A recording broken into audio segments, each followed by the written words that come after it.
Hello everybody, today we're going to talk about why Thailand and Cambodia are fighting. You guys might have seen it on the news or in the media that these two countries are having really big clashes, and I felt like it was really important to kind of talk about why it's going on and also the history behind it, because I know most Americans are not well versed in these two countries. I myself was definitely not, but I had a really interesting time reading through all of it, and I think it's really important that you guys know. So we're going to go back in time a little bit and talk about the origins of this conflict. So, real quick, we're going to look at a map. So, this is a map from 1879. This is Siam. It's ruled by a Thai ruling family, and the Siamese government transitioned into modern Thailand. So as you can see right here, this is Cambodia. So it's split between many different powers. This is like a client state of Siam. And over here is Laos. So Laos is split between Thailand by the Mekong River right here. So pretty interesting. And also, right here, this is Vietnam. So, you might be asking, why is this important? So, Vietnam, in the late 1800s, was actually being colonized by France. So, France wanted access to the Chinese market because the British, just beat China, and they have Hong Kong. So, they thought, hey, if we're next to Vietnam, now we're next to China. So, that's really important. And obviously, they wanted more of a buffer. They wanted to make sure that, Siam or another nation didn't try to kick them out of Vietnam, so they started expanding westward. So this led to conflict in 1893 between the French and Siamese government. Well, Siam lost. This was due to obviously French industrial superiority and industrial warfare, and Siam lost, and they had to cede quite a bit of Cambodia. And for the next several years, Siam was basically fighting a two-front war between the British in Burma and the French in Laos and Cambodia, because they were coming from both sides, and Thailand, or Siam, didn't want to be conquered, obviously. They didn't want to be subjugated, because Vietnam has been subjugated, Burma has been subjugated, India's been subjugated. Everyone around them is in grave peril. So they had the idea of, hey, we're going to cede small amounts of territory, bit by bit, in the hope that we can play off the powers from each other. And it worked pretty well, and I'm going to show you guys a really good map of this. So, right here, this is, in the yellow is modern Thailand, and the purple is French conquest, and the red is British. So you can see this up here, this is Burma, this is Malaysia, and this is Laos, and this is Cambodia. So, in 1863, they lost a war to France, and then they had to cede more territory in 1904 and 1907. So this is the new modern border between Cambodia and Thailand when Cambodia gains independence. Now, after all that, why is this important? Well, France and Thailand decided to jointly demarcate the border. So that means basically you send dudes out with maps and you put in posts on the ground to be like, hey, this is where the border is. Well, it was supposed to follow this specific mountain chain, the watershed. So like water runs, when it rains, if water runs this way, it's Cambodia. If water runs this way, it's Thailand. Well, human error, they made mistakes. So certain areas became under French legislation that were supposed to be under Thai, but obviously Thailand during that time didn't really want to mess with France and fight over it, so they just kind of left it alone and moved on. Well, obviously this became an issue when Cambodia became independent. So in the 1950s, France lost control of Indochina. World War II had just happened. Thailand actually joined Japan and tried to reconquer areas of Cambodia, and they lost, so they have to give it back. But now that Cambodia is a free and independent kingdom, Thailand's like, hey, we can, maybe do something about this and get our stuff back. So, one thing that was super important, this is like the only big dispute of it, is there's a ancient Hindu temple called Pre Vihir. I probably said that wrong, but gotta try. And it's administered by Cambodia, but it was technically supposed to be a part of Thai territory. So Thailand brings it to the new ICJ. So the ICJ is the International Criminal Court of Justice. Or is it just the International Court of Justice? I think that's what it is. and they're like, hey, demarcations got messed up, we own this. Well, the ICJ was like, I don't really care, because you guys obviously didn't do anything about it. I mean, if we look at some pictures from here, you know, for really decades, this border was the same. I mean, no one really did anything about it. This was French Indochina. This is Siam or Thailand, and Thailand never made a big deal out of it. So it has been administered by Cambodia or France for decades. So they're like, why should we do anything about it now? So the ICJ actually does side with Cambodia, and they're like, Cambodia gets to keep it, blah, blah, blah. And the decision was in 1962, and basically Thailand was like, sucks. Well, surprisingly, nothing happened for decades. And then it randomly interrupted in 2008. So how this happened is super interesting. So basically, Cambodia was like, hey, this temple's really old, really interesting. We want to make it a UNESCO heritage site. So I don't know if you guys know what that is, but you guys probably heard of Stonehenge in England. Stonehenge in England is a UNESCO heritage site. It's like an area of great cultural and historical heritage for a nation. Well, Thailand actually, the Thai government was like, hey, you know, in like a sign of like peace or whatever, we're going to jointly send out that request with Cambodia, because we both want this to be a UNESCO heritage site. And so that's super cool, super awesome. And then the opposition in the Thai government, so the party that wasn't in power, started flaming the government. They're like, look what the government's doing. They're basically saying that Cambodia does own this, you know, even though that this is rightful Thai territory. And this starts creating a political crisis within Thailand. So the Thai foreign minister, they start doing a lawsuit against him for like trying to do the joint communication, and so he resigns. And then they start making protesters, or like they start telling people to go protest at the temple, and you know, people start going there and they try to, you know, plant flags on the temple, so Cambodian police start arresting people. Well, that's when it starts growing.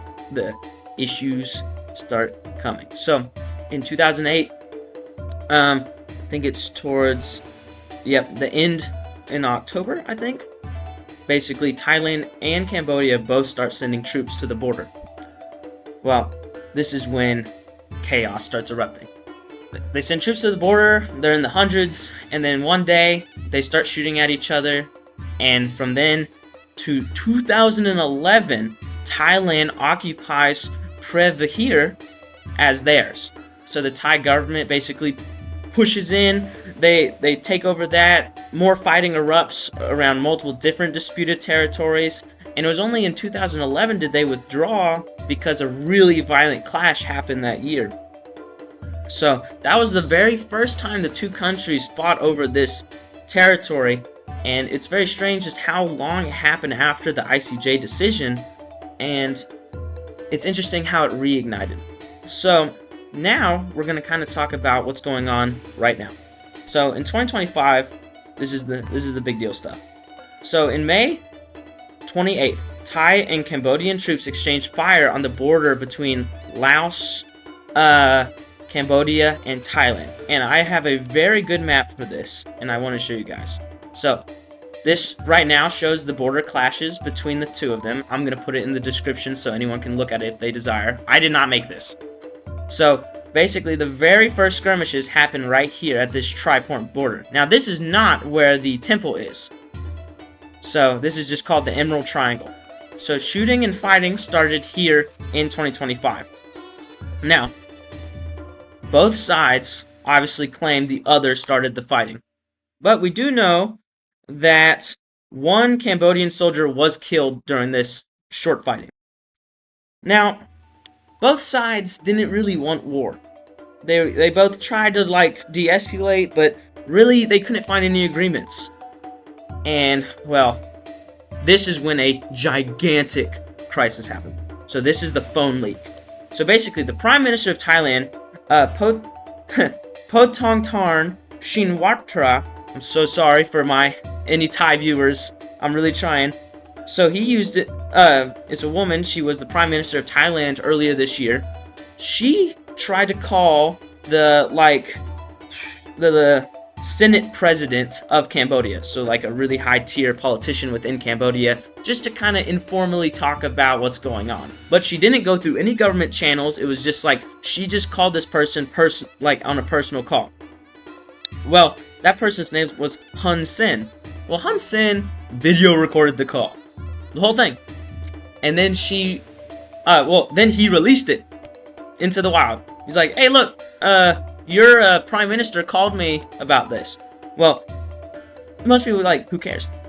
This was super important, because what it did was, in the call, the prime minister kind of talks bad about the military. They say, oh, the military is like opposing all the stuff we're doing. The military, is like interfering in politics. Well, that is a very, very bad thing to say to someone and get recorded. So now, the whole country of Thailand is like, oh my god, our prime minister is bad-mouthing our military to a foreigner during a political crisis. Well, this was destructive. Absolutely destructive to the future of their relationship. So, he resigns. A new, more pro-military prime minister was put in place, and while this was happening, literally while this is happening, a landmine incident occurs. So, there's tons of landmines in Cambodia from the civil wars they had in the 70s, 80s. Well, 3 Thai troops in one of the disputed areas was killed by a landmine. Injured by a landmine. And there's actually some evidence that it could possibly be a newer Russian-made landmine, but this isn't confirmed.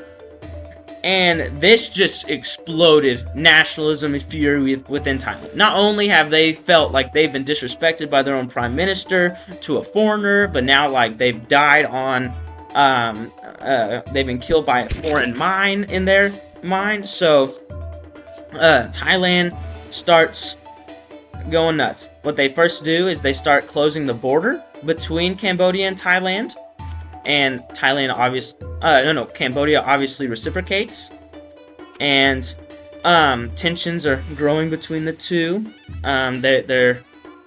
Cambodia kicks out Thai envoys. Thailand does the same, and then everything goes to crap when clashes begin in July. So Thailand,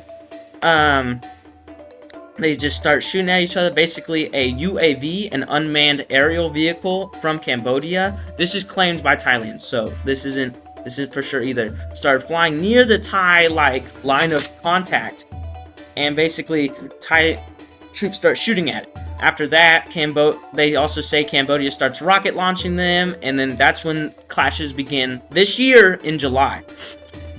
Overall, about 16 soldiers and 14 Thai civilians were killed, and in Cambodia, 5 soldiers and 8 civilians were killed, but about twice as many Cambodians were injured as Thai.